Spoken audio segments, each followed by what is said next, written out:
gumawa ng homework at makinig sa leksyon. Kaya nag-aral ng mabuti para sa aking future life, at lalong-lalo na para sa aking future wife. At kapag break time, lagi tayong magkasabay.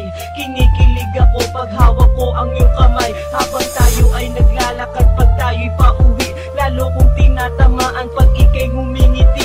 Ang lahat ng bighati, ikaw ang nagtatanggal. Dahil sa iyo kaya pasado sa periodical. Buhay ko ay nag-iba, binigyan mo ng sigla. Tumaas na din ang grades ko sa matematika.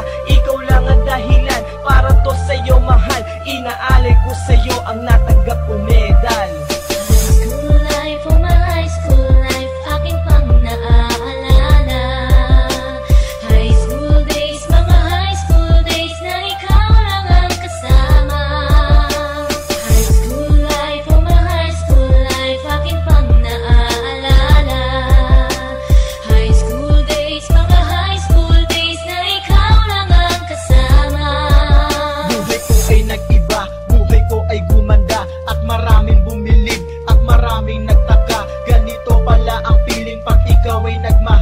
Araw-araw at gabi-gabi akong nagdarasal na sana'y ikaw na nga ang inilaan sa akin. Makasama ko sa buhay para aking mahalin. Nang ako yung sagutin, muntikan na akong madrop, pero dahil sa iyo, naabot ko pa ang ulap. Ngunit ang kapalit, bakit ka bigla nagbago? Lagi kang tulala at parang lagi kang kabado. Hindi ka pumapasok, saan ka nagpupunta? Bumababa na mga grado mo, ano ba ang problema? Nakausapin ka, bigla ka napaiyak. Mabigat ang iyong dala-dala at yan ang natiyak. Nang ikaw ay tinanong, hindi mo ko sinagot. Tumakbo ka pa, alis na para bang ikay takot. Bakit?